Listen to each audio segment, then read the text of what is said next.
Kicau mania. Ternyata pemerintah sama hebatnya dengan burung. Sama-sama pinter berkicau. Burung berkicau enak, merdu, bisa bikin tidur. Kalau pemerintah berkicau, bikin masyarakat nggak bisa tidur. Oke, bilangnya masyarakat tenang, nggak usah takut, nggak usah khawatir. Uang pemerintah banyak. Kalau memang uang pemerintah banyak, rakyat nggak mungkin menderita, nggak mungkin sengsara, nggak mungkin kelaparan, nggak mungkin ada yang meninggal karena nggak punya duit. Lihat no Pak, kalau memang uang pemerintah banyak, ya udah dikasih tuh orang-orang miskin biar nggak miskin lagi, biar nggak menderita lagi. Bapak ini kayaknya nggak pernah turun ke lapangan dia melihat kemiskinan yang terjadi di Indonesia ya, nggak pernah ya.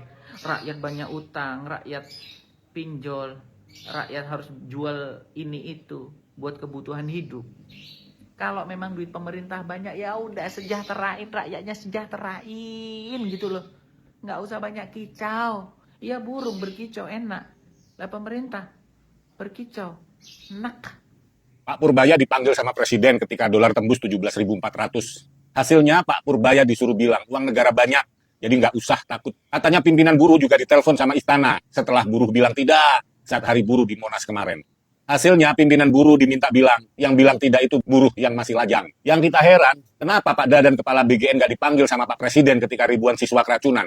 Nah, kalau kejadiannya Pak Dadan jadi dipanggil istana, kira-kira disuruh bilang apa ya? Kementerian Sosial ini memang nggak ada capek-capeknya menghambur-hamburkan duit negara. Setelah menganggarkan 27 miliar untuk membeli sepatu siswa sekolah rakyat, sekarang menganggarkan 5,57 miliar untuk membeli sepatu guru sekolah rakyat. Nggak apa-apa sih membelikan sepatu untuk siswa sekolah rakyat, untuk guru sekolah rakyat, nggak masalah, nggak apa-apa. Yang jadi masalah harganya 700.000.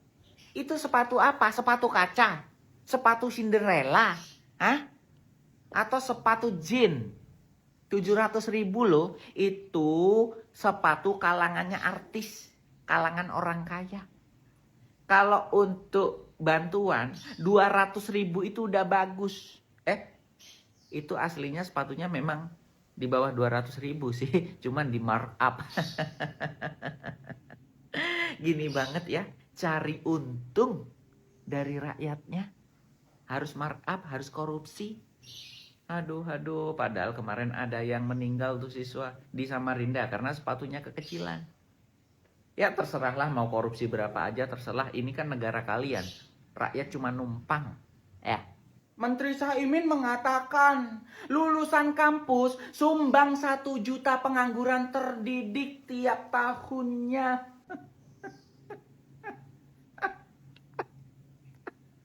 Termasuk saya, Caimin. Termasuk saya, Pak Menteri. Saya nganggur, Pak. Saya sarjana pendidikan bahasa dan sastra Indonesia loh, Pak.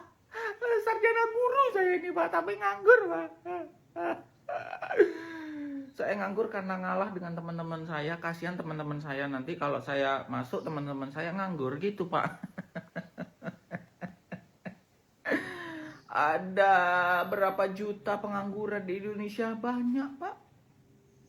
Dan Pak Presiden sudah janji akan menciptakan 19 juta lapangan pekerjaan.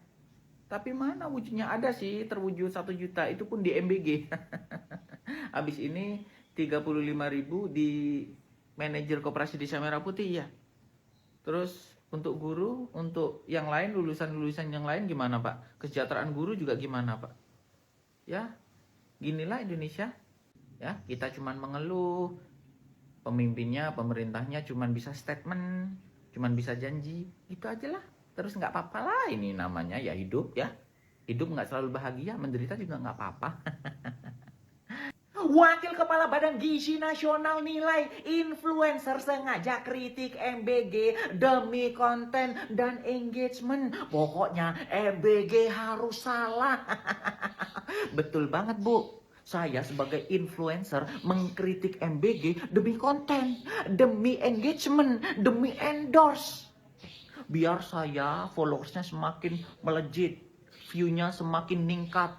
endorse-nya semakin banyak gitu, Bu. Oh, saya udah kaya sekarang, Bu. Karena mengkritik MBG, saya bisa beli motor seharga 200 juta, saya bisa beli mobil seharga 1 miliar, saya bisa beli rumah seharga 3 miliar.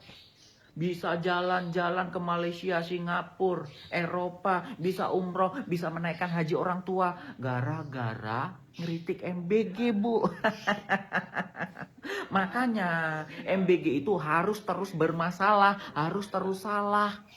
Biar para influencer seperti saya ini terus mengkritik dan menghasilkan cuan dari kritikan itu. Gitu, Bu. Ya, jadi saya dan teman-teman influencer lain cepat kaya karena MBG salah gitu. Itu kan yang pengen Ibu denger dari influencer. Ya, gak apa-apa, gak masalah. Bagi kami para influencer yang mengkritik MBG karena suara rakyat harus disampaikan, Bu. Keracunan di mana-mana, korupsi di MBG di mana-mana. Banyak permasalahan. Rakyat harus diem gitu, influencer harus diem gitu.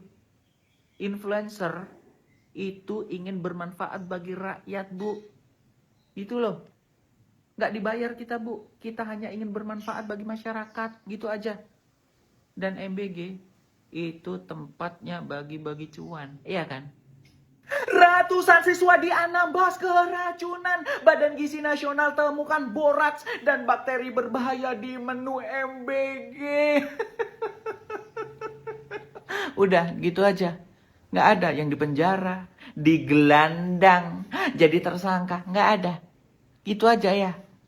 Seharusnya kalau adegan ini sudah berbahaya, ya udah ditentukan, dicari siapa pelakunya. SPPG-nya itu ditutup, dikasih sanksi, dipenjara pelakunya. Ini boraks loh, boraks berbahaya. Bakteri berbahaya. Ini bukan lagi makan bergizi gratis, tapi makan beracun gratis. Yang keracunan ratusan siswa terdiri dari anak PAUD, TK, SD, SMP. Udah cuma jadi berita aja. Pak Presiden Prabowo coba tengok nih, lihat tuh. Bener kata para buruh. MBG bermanfaat atau tidak? Tidak. MBG beracun atau tidak? Beracun. Tuh buktinya, boraks. Dah lah. Yang lagi viral nih bos, heboh anggaran sepatu sekolah rakyat capai 27 miliar. Harga sepasang sepatu rakyat itu senilai sapasangna 700.000. Aduh, 700.000 ya sapasang. Padahal dina tok-tok jeung sop-sop hargana teh nyam paling ge 200.000 eta teh. Eta duit anu 500.000 deh eta ka mana cigana. Tah sakitu we. Pokona Indonesia mah loba ya gitulah, loba beritna pokona mah nya 27 miliar pikeun sakola rakyat. Tah harga sepatuna teh 700.000 sapasang, padahal dina tok-tok jeung sop-sop mah hargana teh 200.000. Eta anu 500.000 ka mana coba?